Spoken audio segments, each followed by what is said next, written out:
Hello दोस्तों, स्वागत है आपके अपनी नई क्लास में। इस क्लास में हम देखेंगे कि प्रश्नावली 5.3 का प्रश्न संख्या 5। और ये मैं गारंटी के साथ कहता हूँ कि इस क्लास को आप शुरू से लेकर एंड तक वॉच करेंगे तो आपको किसी दूसरी क्लास देखने की जरूरत नहीं पड़ेगी। तो लिखो, दिया है। पहले क्वेश्चन को देखते हैं कि किसी एपी का प्रथम पद 5 दे रखा है और अंतिम पद दे रखा है 45 और योग दे रखा है 40। पदों की संख्या और सार्वंत्र ज्ञात करना। तो लिखते हैं, दिया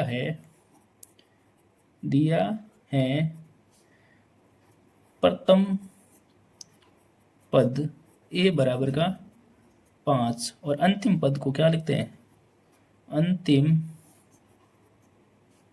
पद को हमेशा ए एन या एल से दर्शाते हैं। तो वो कितना दे रखा है?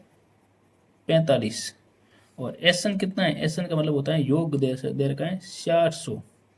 पदों की संख्या और सार्वंत्र ज्ञात कीजिए। पदों की संख्या और सार्वंत्र ज्ञात कीजिए। तो अपन यहाँ पर लिखेंगे कि एस एन बराबर एन बटा 2 ए प्लस ए एन। क्यों लिखा ये? क्योंकि अपन को क्या ज्ञात करना है? एन ज्ञात करना है। तो इस सूत्र का यूज करेंगे क्योंकि सभी बाकी वाली संख्याएं दे रखी है। तो एस एन बराबर दे रखा है 400, एन बटा 2 एन ज्ञात करना है, ए दे रखा है 5 प्लस ए एन दे रखा है 45। 400 बराबर एन बटा 2, ये हो जाएगा 50।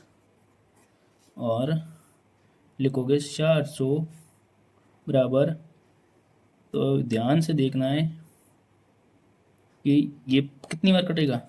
25 बार कटेगा। तो हो जाएगा 25n।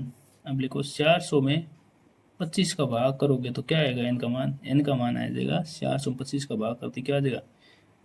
एक, कितने बच गए? 15, 15 जीरो, 4 5 से 16, n का मान आ गया 16। ज्ञात हुआ कि ए एन हो गया 16। पदों की संख्या कितनी हो गई? 16 आ गई। अब आपको लिखना है इसमें क्या ज्ञात बोल रहा था कि सार्वंत्र भी ज्ञात करो।